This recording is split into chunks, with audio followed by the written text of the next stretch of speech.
నమస్కారం రైతు కార్యక్రమానికి స్వాగతం. వారం వారం పాడి పరిశ్రమపై అనేక అంశాలను మీకు అందిస్తున్న సంగతి తెలిసిందే. లాభసాటిగా పాడి పరిశ్రమ ఎలా చేపట్టాలో తెలియజేస్తున్నాం. గత వారం లేగదూడల పెంపకంలో మెలకువలు అనే అంశం తెలుసుకున్నాం కదా. ఈ వారం అధిక పాలిచ్చే పశువుల మేపు ప్రాముఖ్యత గురించి తెలుసుకుందాం. ఆ వివరాలని అందించడానికి మనతో ఉన్నారు పశు వైద్య శాఖలో డిప్యూటీ డైరెక్టర్గా పనిచేస్తున్న డాక్టర్ సిహెచ్ రమేష్. వారిని అడిగి మరిన్ని విషయాలు తెలుసుకుందాం.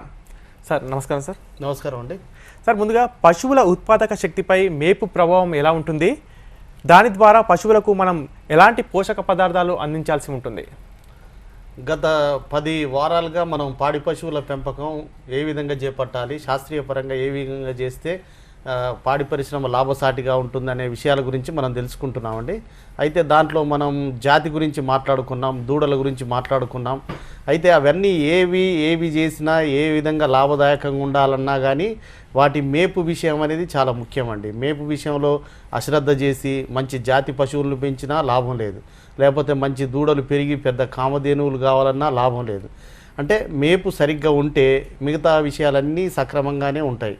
కాబట్టి మేపు ప్రాముఖ్యత అనేది పాడి పశువుల పెంపకంలో చాలా ముఖ్యమైందండి.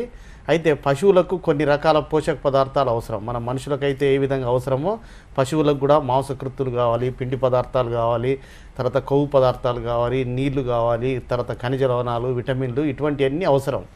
అయితే పశువులకు కూడా ఈ పోషక పదార్థాలన్నీ సమపాలలో అందితేనే అవి ఆరోగ్యంగా ఉంటాయి, వ్యాధి నిరోధక శక్తి కలిగి ఉంటాయి, తర్వాత సక్రమంగా ఎదకొస్తాయి, ఎదకొచ్చి చూడి కడతాయి, ఈని పాలిస్తాయి, తర్వాత దూడలు కూడా సక్రమంగా ఎదుగుతాయి, బాగుంటాయి. అయితే ఇటువంటి పోషక పదార్థాలు ఉన్నటువంటి ఆహారం మనం పశువులకు అందించాలి. ముఖ్యంగా మనం ప్రోటీన్లు అన్నాం, మాంసకృత్తులు అన్నాం. ఈ మాంసకృత్తులన్నీ పశువుల ఎదుగుదలకు చాలా ఉపయోగపడతాయండి. తర్వాత పాలు ఎక్కువ ఉత్పత్తి కావడానికి కూడా ఉపయోగపడతాయి. ఏది మాంసకృత్తులు. అయితే ఈ మాంసకృత్తులు అనేది దేని ద్వారా రైతులు అందించవచ్చు? దానాలో పత్తి చెక్కను యాడ్ చేయడం వల్ల, వేరుశనగ చెక్కను యాడ్ చేయడం వల్ల, ఏ రకమైన చెక్కను యాడ్ చేసినా కానీ పశువులకు ప్రోటీన్లు, మాంసకృత్తులు అందుతాయి.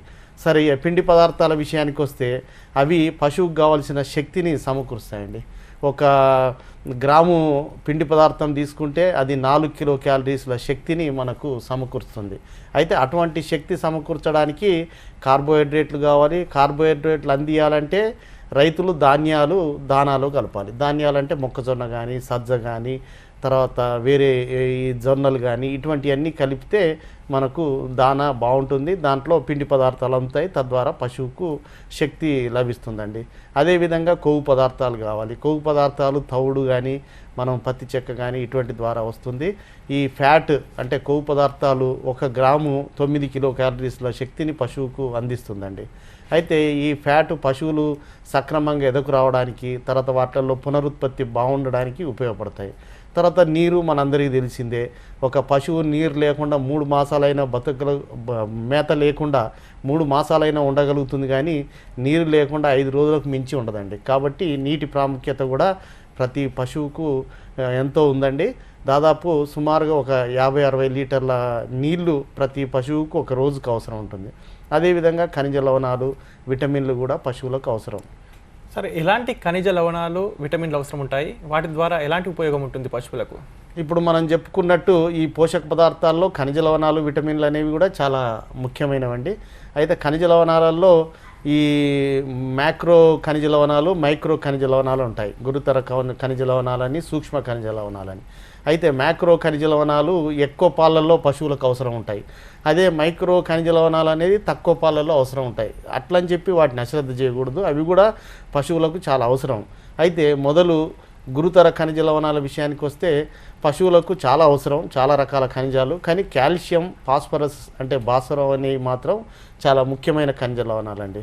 ఈ ఖనిజ లవణాలు పాల ఉత్పత్తికి ఉపయోగపడతాయి, పశువుల ఎముకలు వృద్ధికి బాగుంటాయి, తర్వాత పశువు ఎదుగుదలకు బలంగా ఉండడానికి కూడా ఎంతగానో ఉపయోగపడతాయండి. ఒక పశువు 100 మిల్లీలీటర్ల రక్తం తీసుకుంటే దాంట్లో 8 నుంచి 10 గ్రాముల కాల్షియం ఉంటుంది. అయితే ఆ కాల్షియం, ఫాస్ఫరస్ అనేది పశుపోషణలో చాలా ముఖ్యమైన ఉపయోగపడే 2 ఖనిజ లవణాలండి. అయితే మనం పశువులను పెంచేటప్పుడు ఆవు పాలు ఇచ్చినా, గేదె పాలు ఇచ్చినా కానీ ఆ పాల ద్వారా కాల్షియం విసర్జింపబడుతుందండి. దానివల్ల పశువులకు కాల్షియం లోపం ఎప్పుడు ఏర్పడే అవకాశం ఉంటుంది. దానికోసం సపోజ్ 1 లీటర్ పాలిచ్చే పశువు ఉందనుకోండి, దానికి 3 గ్రాముల కాల్షియం అవసరం. ఇది ఆవులలో. అదే గేదెలలోనైతే 4.6 గ్రాముల కాల్షియం అవసరం. సుమారు ఒక 10 లీటర్లు ఇచ్చే ఆవు ఉందనుకోండి మన దగ్గర, అంటే 1 లీటర్ పాల ఉత్పత్తికి 10 లీటర్ల పాల ఉత్పత్తికి 30 గ్రాముల కాల్షియం కావాలి. అదే గేదె అయితేనేమో 46.5 గ్రాముల కాల్షియం కావాలి. కాబట్టి కాల్షియం అనేది అధిక పాల ఇచ్చే పశువులకు చాలా ముఖ్యం. కాబట్టి ఈ కాల్షియం, భాస్వరం అనే ఖనిజ లవణాలు మనం తప్పనిసరిగా పశువులకు చాలా అవసరం ఉంటాయని గుర్తించాలి. అటువంటి లోపం రాకుండా మనం జాగ్రత్త పడాలండి.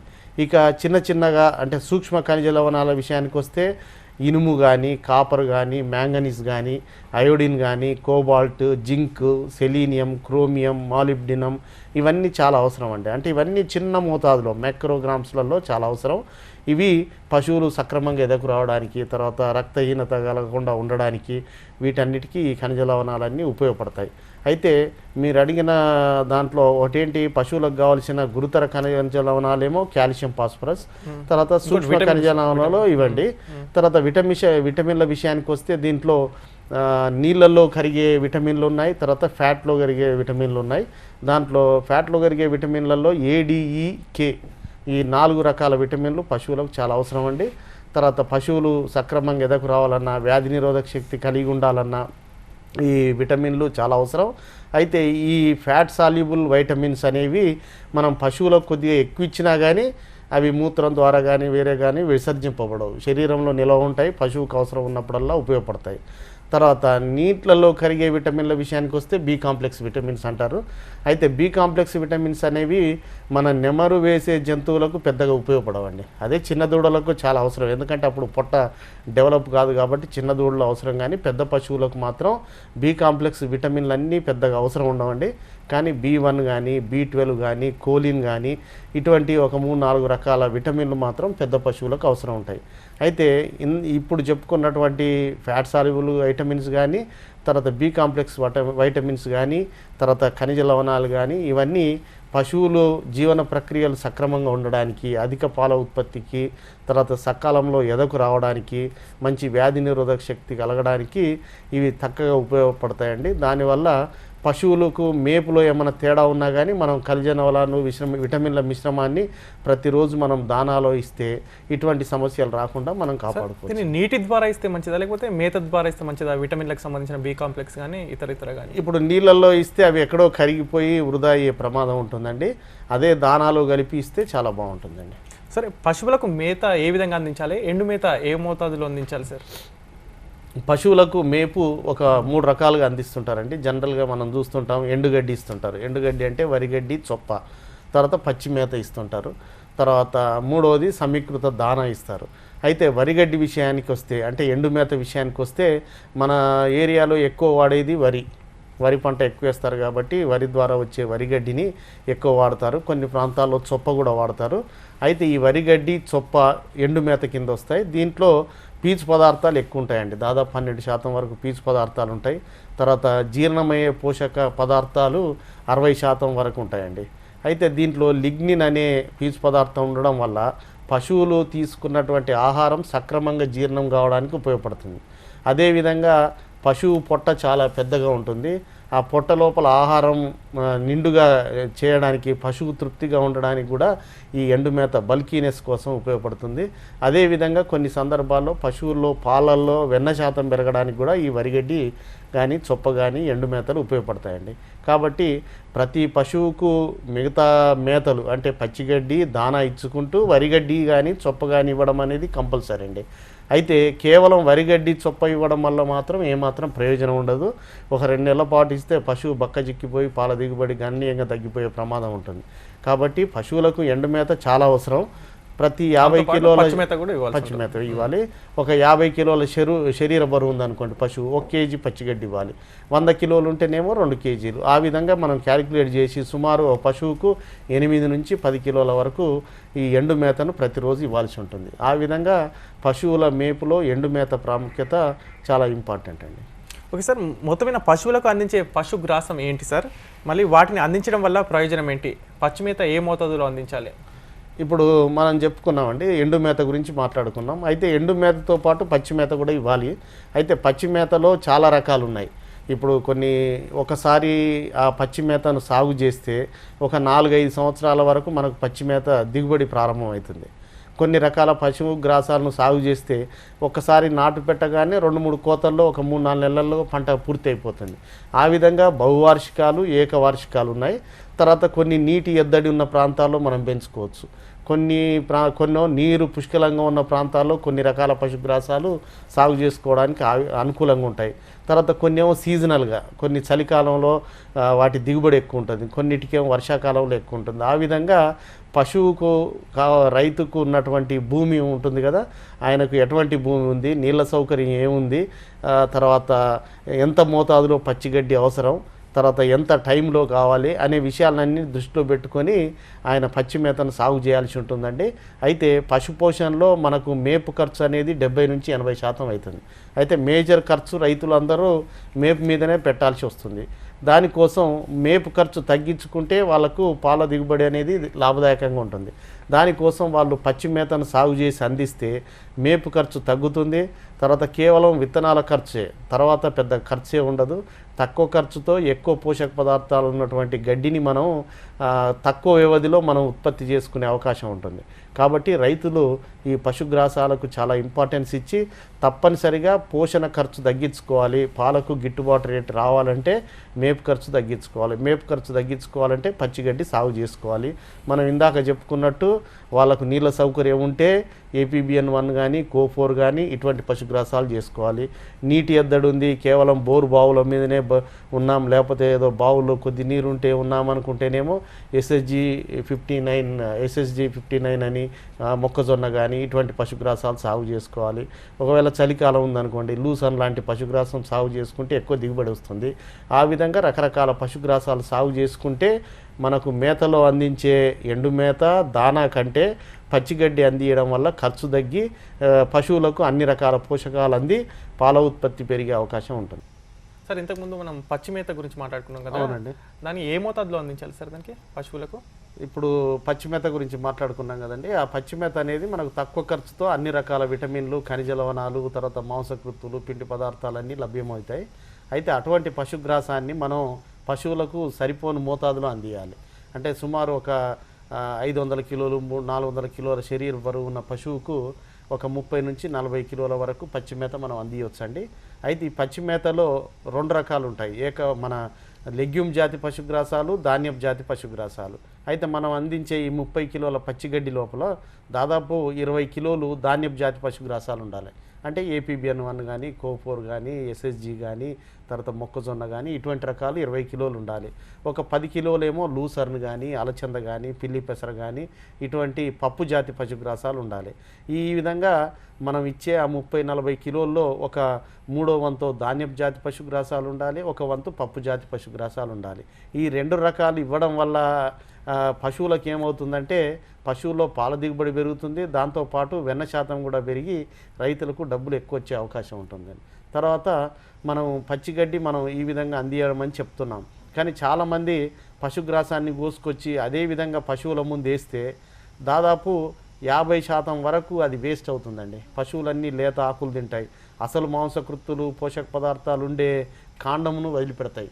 అది నవం లేకనో లేకపోతే తినడం ఇష్టపడకనో అవి ఓన్లీ ఆకులు రెమ్మలు మాత్రమే తినేస్తాయి. కాబట్టి మనం పచ్చి మేతని ఇంత కష్టపడి పండించి పశువులకు అందించాలని అనుకున్నప్పుడు దాన్ని ముక్కలు చేసి అందియడం చాలా మంచిదండి. దానికోసం చాప్ కట్టర్ను వాడి ఒక అంగుళం సైజు ముక్కలు చేసి కనుక మనం పశువులకు అందిస్తే ఏమాత్రం గడ్డి వృధా కాకుండా ఉంటుంది. తర్వాత ఆ ముక్కలన్నీ పశువులు పూర్తిగా తింటాయి. పూర్తిగా తినడం వల్ల మొత్తం మేత అంతా సద్వినియోగపడుతుంది. తర్వాత మొత్తం మేత పాల ఉత్పత్తికి ఉపయోగపడుతుంది. కాబట్టి రైతులందరూ పచ్చి మేతను సాగు చేయడం ఒకటి, ఆ సాగు చేసిన మేతను ధాన్యపు జాతి, పప్పు జాతి పశుగ్రాసాలను 2:1 నిష్పత్తిలో ఇవ్వడం ఒకటి, తర్వాత ఆ పశుగ్రాసాన్ని ముక్కలు చేసి ఇవ్వడం అనేది చాలా ముఖ్యమండి. సార్, ఎన్ని దఫాల్లో అందించాల్సి ఉంటుంది సార్? అంటే ఉదయం నుంచి సాయంత్రం వరకు ఎన్ని దఫాల్లో మేతను అందించాల్సి ఉంటుంది పశువులకు?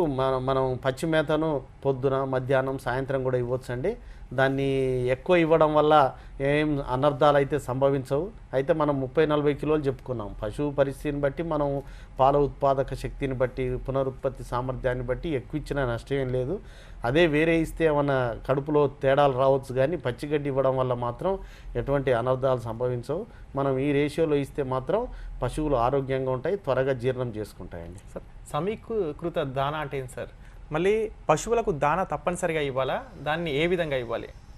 అయితే మామూలు పశువులు ఉన్నాయనుకోండి, ఓన్లీ అంటే పాల ఉత్పత్తి కాకుండా ఒట్టిపోయిన పశువులు ఏదో ఇంట్లో ఉన్నాయనుకునే పశువులు ఉంటాయి కదా, అటువంటి పశువులకు పచ్చి మేత ఎండు మేత సరిపోతుంది. కానీ 5 లీటర్లకు పైగా పాలిచ్చే పశువులకు మాత్రం కంపల్సరీగా మనం దానా పెట్టాలండి. దానాను దాంట్లో అన్ని రకాల పోషక పదార్థాలు ఉంటాయి, ప్రోటీన్లు ఉంటాయి, మాంసకృత్తులు ఉంటాయి, జీర్ణమయ్యే పోషక పదార్థాలు ఉంటాయి. ఇవన్నీ సమపాలల్లో ఉంటాయి. అయితే నిజంగా చెప్పాలంటే ఈ పచ్చిగడ్డి ఎండుగడ్డి కంటే ఎక్కువ పోషక పదార్థాలు ఒక కాన్సన్ట్రేట్ రూపంలో మనకు దానాలు లభిస్తాయి. అయితే దాంట్లో మాంసకృత్తులు దాదాపు మన పాల దిగుబడిని బట్టి 10-15% వరకు దానాలో ఉంటుందండి. అదేవిధంగా జీర్ణమయ్యే పోషక పదార్థాలు ఎక్కువ ఉంటాయి, 70% వరకు ఉంటాయి. తర్వాత పీచు పదార్థం అనేది చాలా తక్కువ ఉంటుంది. కాబట్టి ఇటువంటి పోషక పదార్థాలు ఉన్నటువంటి దానాను మనం పాడి పశువులకు అందిస్తే కంపల్సరీగా పాల దిగుబడి పెరుగుతుందండి. అయితే దానా అనగానే మన రైతులందరూ ఏదో తౌడు పెట్టేసి దానా పెడుతున్నాం అనుకుంటారు, లేకపోతే మొక్కజొన్న ఇసిరి దానా పెడుతున్నాం అనుకుంటారు, లేకపోతే నూకలన్నం పెట్టి దానా అంటారు. కానీ ఆ విధంగా కాదు. దానా అంటే దానాలో పోషక పదార్థాలన్నీ సమపాలల్లో అందాలి. కాబట్టి మనం దానాలో 4-5 రకాల ముడి పదార్థాలను కలపాలి. ముఖ్యంగా ధాన్యాలను కలపాలి. ఒక 40% ధాన్యాలు అంటే మొక్కజొన్న కానీ సజ్జ కానీ తర్వాత ఏవైనా ధాన్యాలు ఒక 40% కలపాలి. తౌడు ఉందనుకోండి 30%, గోధుమ తౌడు కానీ వరి తౌడు కానీ ఒక 30%. తర్వాత ఈ మన చెక్కలు, పత్తి చెక్క కానీ ఆవాల చెక్క కానీ వేరుశనగ చెక్క కానీ ఇటువంటివన్నీ ఒక 20%. తర్వాత బెల్లం కానీ మొలాసెస్ కానీ 7%. ఈ విధంగా ఈ రేషియోలో చేసుకుంటే ఒక 100 కిలోల దానా తయారవుతుంది. అటువంటి దానాను అందిస్తే మనం మొదట్లో చెప్పుకున్నాం ఈ ధాన్యాలన్నీ శక్తిని సమకూరుస్తాయని, చెక్కలన్నీ మాంసకృత్తులు అందిస్తాయని. ఆ విధంగా మనం ఈ పదార్థాలన్నింటినీ ఈ నిష్పత్తిలో గనక చేసి ఒక 100 కిలోలు తయారు చేసి మనం పశువులకు అందిస్తే పాల దిగుబడి బాగా పెరుగుతుందండి. తర్వాత పాలలో వెన్న శాతం కూడా పెరిగి పశువులు ఆరోగ్యంగా ఉండే అవకాశం ఉంటుంది. సమీకృత దానా ఎంత మోతాదులో అందించాలి పశువులకు? అదేనండి, ఇప్పుడు ఈ దానా అనేది మనం ఇంత కష్టపడి తయారు చేస్తున్నాం. తౌడు చెక్క ఇవన్నీ మార్కెట్లో ఎక్కువ ఖరీదుతో దొరుకుతాయి. అయితే అటువంటి దానా ఇప్పుడు మార్కెట్లో 18 రూపాయల వరకు ఉంది. అయితే అటువంటి దానాను మనం ఎక్కువ మోతాదులో పశువులకు ఇవ్వడం వల్ల రైతులు నష్టపోతారు. పోనీ తక్కువ మోతాదులో ఇవ్వడం వల్ల వాళ్ళు అనుకున్నటువంటి పాల ఉత్పత్తి రాదు. కాబట్టి మీరు అడిగిన దానికి సమాధానం ఏంటంటే ప్రతి పశువుకు తప్పనిసరిగా ఒక శాస్త్రీయ పద్ధతిలో మేపు అందియాలండి. అంతేగాని మన దగ్గర దానా ఎక్కువ ఉంటే ఎక్కువ ఇవ్వడం, లేకపోతే లేనప్పుడు తక్కువ ఇవ్వడం కాకుండా శాస్త్రీయ పద్ధతిలో ఇవ్వాలనుకున్నప్పుడు ప్రతి 3 లీటర్ల పాల దిగుబడికి 1 కేజీ దానా ఇవ్వాలి ఆవులలో. అదే గేదెలలోనైతేనేమో ప్రతి 2.5 లీటర్లకు 1 కేజీ దానా చొప్పున మనం ఇవ్వాలండి. ఆ విధంగా ఇస్తే పశువులకు సరిపోను పోషక పదార్థాలు అంది పాల దిగుబడి బాగుంటుంది, పశువులు కూడా ఆరోగ్యంగా ఉంటాయి. కాబట్టి ఎక్కువ పాలిచ్చే పశువులకు తప్పనిసరిగా ఈ దానా వాడకం అనేది చాలా ముఖ్యం. 5 లీటర్ల లోపిచ్చే పశువులకు మాత్రం పచ్చిగడ్డి ఎండుగడ్డితో మనం మేనేజ్ చేయొచ్చు. ఇటువంటి వాటికి మాత్రం పచ్చిగడ్డి ఎండుగడ్డితో పాటు దానా మాత్రం నేను చెప్పిన మోతాదులో ఇవ్వడం చాలా అవసరం అండి. సార్ తక్కువ ఖర్చుతో దానా తయారు చేసుకోవడానికి రైతులు ఎలాంటి ముడి పదార్థాలు వాడాల్సి ఉంటుంది? ఇప్పుడు మనం గ్రామాల్లో వెళ్తే రైతులందరూ అనేది ఏంటంటే దానా ఖర్చు పెరిగిపోయిందండి, పశువుల మేపు ఖర్చు పెరిగిపోయింది, ఎండుగడ్డి దొరకట్లేదు, వరిగడ్డి దొరకట్లేదు, తర్వాత మనకు పచ్చిగడ్డి సాగు చేసుకుందామంటే నీళ్లు లేవు, తర్వాత దానా రేట్లేమో 18-19 రూపాయలు ఉంది. అటువంటి పరిస్థితుల్లో మేపు ఖర్చు ఎక్కువ కావడం వల్ల మాకు గిట్టుబాటు కావట్లేదు అనే మాట మనం వింటుంటాం. అయితే దానికి పరిష్కారంగా రైతులు తక్కువ ఖర్చుతో దానా చేసుకోవడం అనేది చాలా ముఖ్యం అండి. అయితే దానా మనం అందించినప్పుడు దానాలో కొంత భాగం మనం వ్యవసాయ ఉత్పత్తులను కొన్ని వృధాగా పడేస్తాం. మొక్కజొన్న కంకులను పక్కకు పడేస్తాం, తర్వాత వరి పొట్టు పక్కకు పడేస్తాం, తర్వాత కొంత అరటి తోటలు పెంచే వాళ్ళు అరటి ఆకులను పక్కకు పడేస్తారు, వేరుశనగ పొట్టును కూడా పక్కకు పడేస్తారు. ఇటువంటి వాటిని అవి వృధా పదార్థాలు కాదండి, మనం వృధాగా వాటిని కండెలను వాటిని కాల్చి పడేస్తారు చాలామంది. ఆ విధంగా కాకుండా ఈ మొక్కజొన్న కండెలను కానీ చెరుకు ఆకులను కానీ అరటి ఆకులను కానీ తర్వాత వేరుశనగ పొట్టు పెసర పొట్టు తర్వాత ఆ పెసర్ల తీగలు, వేరుశనగ తీగలు, తర్వాత పత్తి గింజలు, తర్వాత ఈవెన్ చింత గింజలు కూడా, తర్వాత కంది పొట్టు, ఇటువంటి వాటిని అన్నిటినీ మనం దానాలో వాడుకోవచ్చండి. ఇవన్నీ మనం వృధాగా పడేస్తుంటాం. ఒకవేళ కావాలనుకున్నా కానీ చాలా చీప్గా దొరుకుతాయి మార్కెట్లో. వీటిని కనుక తీసుకొచ్చి మనం దానాలో ఒక 10 to 20%, ఇప్పుడు మనం ఇందాక చెప్పుకున్నాం దాంట్లో ఒక 20% ఇవి కలిపితే తక్కువ ఖర్చులో దానా తయారవుతుందండి.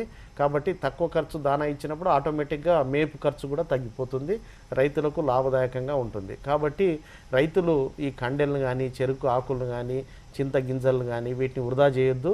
కొన్ని ప్రాంతాల్లో కోళ్ళ ఎరువును కూడా దానాలో వాడతారు. అయితే కోళ్ళ ఎరువు యాజ్ ఇట్ ఈస్గా వాడితే పశువుకు అనారోగ్యం, రకరకాల వ్యాధులు వస్తాయి. కానీ దాన్ని బాగా ఆరబెట్టి జల్లెడ పట్టించి దాన్ని దానాలో కూడా కొంత భాగం అంటే ఒక 10 to 20% కనుక కలుపుకుంటే కూడా దాంట్లో పోషక పదార్థాలు ఉంటాయి, పశువులకు ఆరోగ్యంగా ఉంటాయి, తర్వాత పాల దిగుబడికి కూడా ఉపయోగపడతాయి. కాబట్టి ఇప్పుడున్న పరిస్థితుల్లో మేపు ఖర్చు తగ్గించుకోవాలంటే ఈ వ్యవసాయ ఉత్పత్తులను వృధాగా పడేయొద్దు.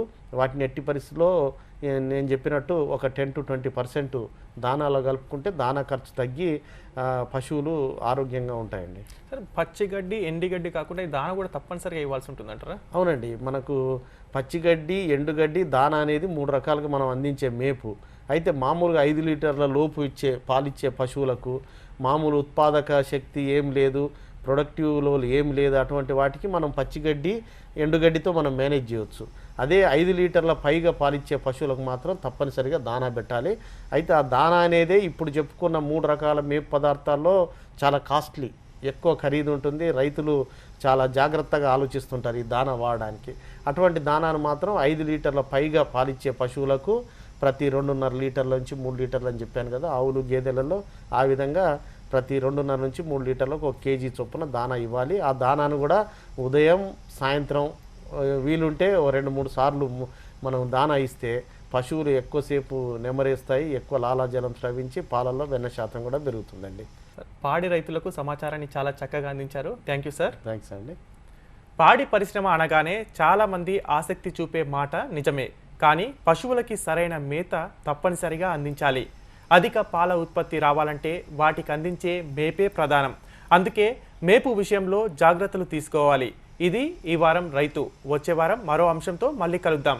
అంతవరకు సెలవు. నమస్తే. చూస్తూనే ఉండండి Deccan TV, voice of Telangana.